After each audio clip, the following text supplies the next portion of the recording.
You don't do yoga? No, I'm not religious, so I don't do yoga. Well, it's good for like mobility and all that. In what way? Stretching. Do you only have to stretch to be mobile in sports? Well, I don't. Are there other ways? I mean, lifting helps a ton. Like we just did those heel elevated squats. So I think that helps a ton, especially in your quads. And you want to be super mobile in like the sort of the anterior part of your legs, so the quads and hip flexors, because then you can get up higher and extend longer. Essentially get a longer stride when you're running. Okay. So the reason you want to be mobile is because it allows you to access end ranges of motion. So in hitting, that's really helpful because the longer we can basically stretch ourselves out, we become more elastic, and then you can create a more like elastic response because you build up all that energy with throwing and hitting especially. But then with running, of course, it's kind of the same thing. There is an elastic response as well. When you bounce off the ground, your calf stretches and then it releases that tension, and right. So the longer stride you can get, the more flexible you are in all of your joints, the more athletic you can be because you get more range of motion, essentially. Now, you also have to be strong and have integrity and quality of movement in those ranges too. So like if you're crazy mobile, I see a lot of this. I work with kids who are hyper mobile. They have double joints, like some kids can take their shoulder and just like. Is that useful in baseball? Being able to detach your shoulder? It can be, but you have to like build integrity there. So kids like that, we focus more on stability work like planks or like pal-off holds or overcoming isometrics. You know what that is? No. So, okay, with a squat, let's say, okay. You know how there's the rack, like the thing that you hook it on to get it racked up. You can go underneath that with the barbell and push upwards. So you can't go anywhere because the rack is stopping you. Mm-hmm. You push as hard as you can. So you're not moving at all. Yeah. It's an isometric because you're just sitting there. Right. But you're trying to overcome an impossible force, an unmovable force. And you can apply that to bench or a row or even a chin up, or I do it with lunges a lot. Like we'll put a barbell in between the legs. I'll show you. So we go barbell in between the legs like this, and then we have a really low rack, and then we have them pull up as hard as they can. So athletes that are hypermobile, we try to almost like tighten them up to create more integrity.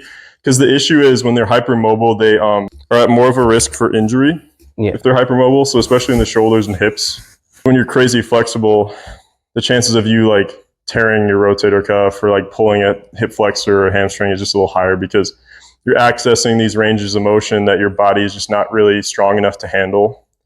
Then there's also kids that are too tight though, and that's where like yoga actually does kind of come in because they obviously need to get looser, but we can use lifting to do that. So with a kid that's not mobile at all, we'll have them go through a full range of motion. Like we'll have them do some of that more knees over toes style stuff like heel elevated squats, or we'll do like a lunge where the foot is elevated. So like I can show you that too. Like if I elevate my foot like this, now I do a lunge, it's like the range of motion is so much greater, Okay. So with a kid that is tight, you do it like that. And usually it's correlated to just natural muscle, like how much muscle they have on their body. Kids that don't have naturally a ton of muscle, they usually tend to be more mobile just naturally. Whereas kids who have accumulated a ton of muscle, they get all tight and stuff. So. And do you have some sort of assessment for this? Like as soon as they walk in, you're like, all right, we got to test out if you can detach your shoulders or not. It depends on the lesson. Because I do hitting, I do throwing, I do speed, I do strength. So sometimes I do a mix of everything. It depends on the client. So, but we always do an assessment. That's a great question. But in the weight room, let's say we're doing a strength session. Like I just call it athletic performance training on our sign up thing, but you can do anything. You can do mobility, speed, strength. I always assess how well do they hang on the bar. That's step one, because I can figure out how loose their shoulders are. If they're hanging on the bar and their shoulder angles like this, like I know their shoulders and lats are really tight. Or if they struggle, I know their grip strength is not very good, which is another thing. Like if your grip strength is weak, usually that's a sign that your nervous system is kind of messed up. So that could indicate poor sleep, not enough calories, not enough protein, or just stress, like high stress. So that's another. Do you tell the parent that they're malnourished or? Yeah. So we'll do a recap after every lesson, and I'll write up an email and basically explain the exercises that we're working on and how it's helping. But I'll give some tips on like how they can improve their diet. Have you ever gotten any negative feedback? No, I try not to be invasive at all. Like it's not like judgmental at all. Right, and I really try to make that a point, and I'll usually talk to the parent about it too. They really that's what they're looking for. Like half the time it's a kid that needs to gain weight anyways. Like most kids that come in need to gain weight. So it's especially because I work with kids, so they're trying to get stronger 90% of the time. Have you ever had to tell a kid they need to lose weight? They're so strong they need to like back off the weights, or just not really. I'd say, like I said, like most of the time they need to get stronger.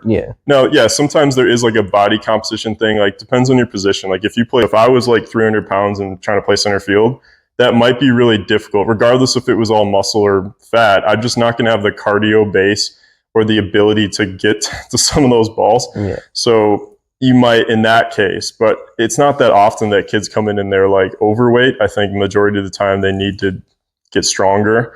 Or, if that really is the case though, I mean, the approach is a little bit different. I mean, we might go higher rep or we might run a little bit more. It's not really a cardio focus, but just trying to do things that are going to get the body composition to be ideal for their position. Like if I have a catcher that comes in and they're super strong and heavy, I don't know if it really matters that much. I mean, we want them to be mobile and quick so they can block and be a good athlete, but it's not like we need them to run a 6'5", 60-yard dash at the catcher position.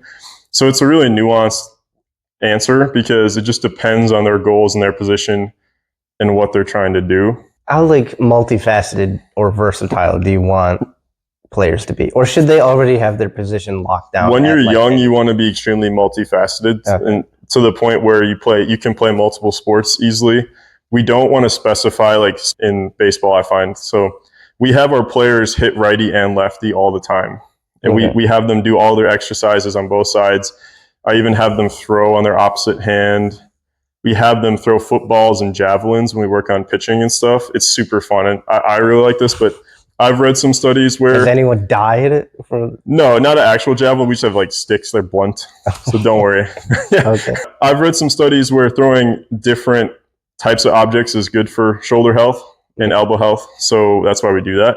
But also I found like throwing a javelin specifically, and I did a YouTube short about this, but it reinforces good elbow position because you have to get so far back. It keeps your elbow even with your shoulder. So like it's really hard to drop the elbow or raise the elbow because it's just going to go straight down. It's not going to go anywhere. So I found that throwing a javelin or like a stick is really, really helpful for building proper throwing mechanics. And a lot of pro organizations are starting to do that, which is kind of cool. Like the Dodgers do that. Nolan Ryan started that. He's one of the greatest pitchers ever, but he used to throw a football before every game. So that's another thing. We have them throw softballs too, especially if they have smaller hands or if they have trouble throwing a changeup or a pitch that requires a lot of surface area of your hand on the ball. Because obviously the softball's bigger, so it reinforces that grip. For softball players too, if it's a younger softball player, we'll have them throw the bigger ball sometimes because the younger kids do an 11-inch and then the older kids do a 12-inch. So sometimes we do that. So it's really interesting. But specificity is usually the enemy of longevity, is what I say. So we want them doing multiple sports. We encourage them to play football and basketball, or even, God forbid, soccer. Martial arts. Like I find kids that do wrestling catch on so quickly. Like their body awareness is insane. So we always encourage kids to do multiple sports. We keep footballs and basketballs like in the facility all the time. We have a ping pong table. Like we want kids doing different things because it's good for you. And you don't want to specify early because it builds overuse. That's why we hit on both sides, throw on both sides. Even if they're terrible at it, we just do it for the longevity benefits. Because if you're only rotating one direction, like you're a right-handed thrower, right-handed hitter, that's terrible for you. I mean, just think of the overuse you're going to get. That's something I dealt with in my career. And so we're trying to prevent that. The kids think it's really fun too.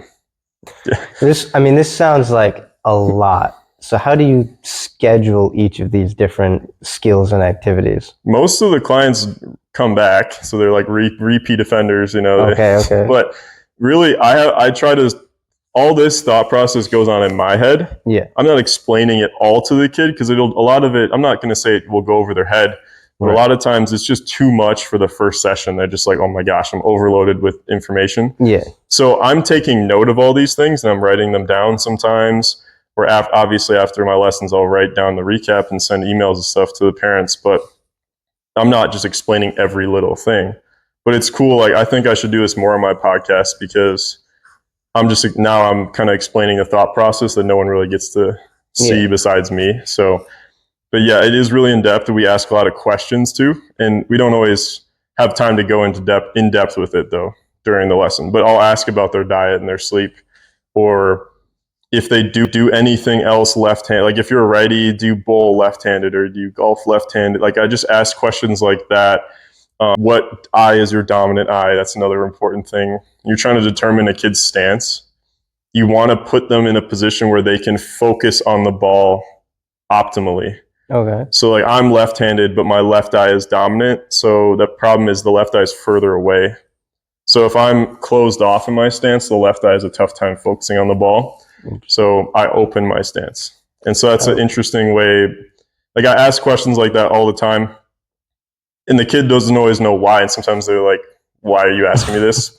And then I'll usually, if they ask, I'll explain. But we always are assessing them, especially the first time they come in. We look at body proportions too. Like if you have longer arms, you're going to stand off the plate more. Like, we determine their stance and what style they're going to use based on their strengths and like how their body's actually made. Because if you got short arms, you can get on the plate a little bit. Like you can handle an inside pitch a lot better. And that's the cool thing about baseball too, is there isn't really an optimal body type.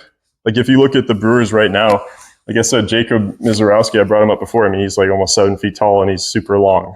But then they have, I think they just traded Caleb Durbin, but he was their third baseman last year and he's the opposite. He's like 5'7", like short legs. He gets right on the plate. Like he's total opposite, totally different athlete. But they're both at the top of their sport. So it's kind of cool. You just got to take the athlete's strengths and just go from there. Would you rather be 7 feet tall? I don't know. I think because the problem is when you're 7 feet tall, you lose a couple of things. First of all, if you're a hitter, your strike zone gets way bigger. So that's harder because now you have to deal with more pitches and more movement. That's something I know Aaron Judge deals with because he's almost 7 feet tall. He is one of the best hitters in the world, but his strike zone is huge and he gets called on balls that are kind of ridiculous. Like umpires are more likely to call low pitches on him. Even though his shins are like so long, like they'll call something here because they're used to that being a strike when it's not a strike on him. So you'll have that. The other aspect too is when your limbs are that long, inside pitches become a problem because you're so long, it's hard to get in. Okay. So that's the other thing. I also just think there are some coordination issues too. There's a reason why the taller isn't better. Yeah. I mean, if taller was better, like in basketball, you would see baseball players just all be 7 feet tall, but it's just not really the case. There are guys that are at the top of the sport that are 5'6", like Jose Altuve or Caleb Durbin. So I don't think taller is better in baseball. I think the sweet spot is probably like 6 foot to 6'2", because you get the leverage benefits of height, but you're also not handicapped with the strike zone and with inside pitches, and you don't really lose any coordination because you're still compact enough where you're able to organize your body pretty efficiently. The average D1 baseball player is like 6'2", and the average softball player, I'm not totally sure, but I would guess just based on what I've seen, having played D1 baseball and just watched a ton of D1 softball games, it's probably 5'8" to 5'9". It's probably the average, which is tall, or maybe 5'10" even. So it's above the normal average. So you want to be a little taller, but you don't. I think there is a line where there are some diminishing returns if you get close to 7 feet. Okay. I feel like if you have a kid that had like a sudden growth spurt, what are some things that you can do to help with their coordination? That's such a good question. So I always try to, especially with my catchers, we work on juggling a lot. And so, but we'll start off with circuit. You put them in a clown suit and then do the. Yes, man. Okay, all right. Well, we'll start off with just 2 balls and just throw 2. So if you can catch, and then eventually work into 3. I find that athletes who can juggle just tend to be way more coordinated. Yeah. And I think it sort of trains their brain a lot. Like there's a neurological benefit to that too, hand-eye. So we do that. We also do mini balls. Like we have a little mini ball machine, or we have kids catch smaller objects because it makes it harder to track. So it's kind of like lifting. Like you're just trying to overload the nervous system so it's forced to adapt. So we'll have a skinny bat, a little ball. And like in lifting, like you're trying to push yourself to the limit where your body goes, oh, we're not used to this. We got to adapt.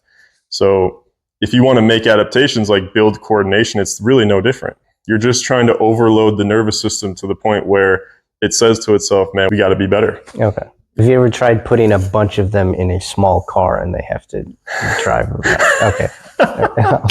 I'm curious about this. So if you're saying they all go in a small car. Yeah, it's a clown car. Do they all get their own car? No, it's one car. So one person's driving. Yes, one person's driving. There's like 8 of them in the back, and they all have to like climb. They gotta like wrangle it. Have you never seen like a clown car? Get out of the car? Yeah, have you ever seen a clown car? I don't know what you're talking about. Never mind. Okay. You gotta explain it now. Just got a comically small car. And I don't know if there's like a trap door or something like underneath the stage. But yeah, you just see like 10 clowns get out of the car. Oh, okay. Whatever. Okay. And that you think that would build some positive adaptations? Maybe. I don't know. It's something you should be willing to try. You got to be willing to experiment. That's what I always say. We can't become rigid in our understanding of training. There are no truths. That's what we need to understand.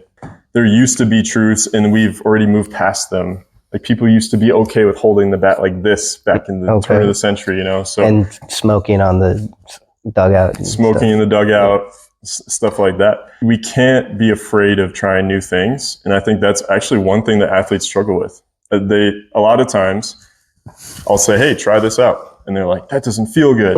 Well, that's what they need to understand, though, is sometimes to make an adaptation to improve, you have to actually do something that's uncomfortable. What's something that you had to like drop that like you strongly believed in that you had to get rid of in your routine? Well, I just used to believe that there was a right way to do it. Okay.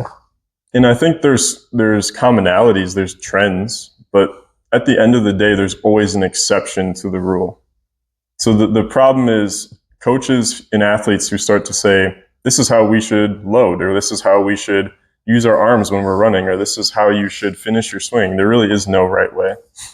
Because a good example is the finish of the swing. If you have longer legs, naturally your torso sits higher, so you have to angle your chest down more. And so because you're angled down, the bat is going to be, the axis rotation obviously is more down. So you're going to have to finish higher, just naturally. Right. If you have shorter legs, you don't have to get as far down with your chest. So you're going to be more upright. Yeah. So the axis rotation now is more vertical. So you're going to finish lower because you're just kind of spinning around that vertical axis. So that's how I like to think about hitting, is there's no right way to do it. It just depends on your body type. That's why we assess proportions and stuff when they come into the cage.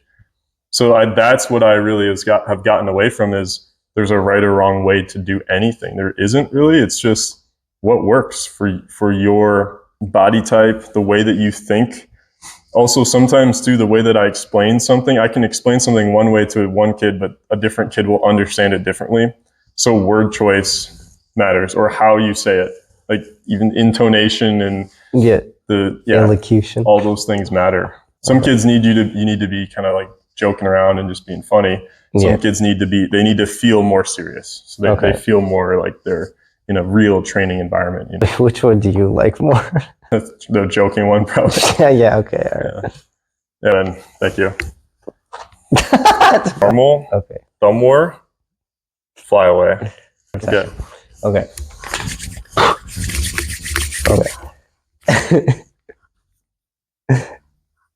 Hey. Okay.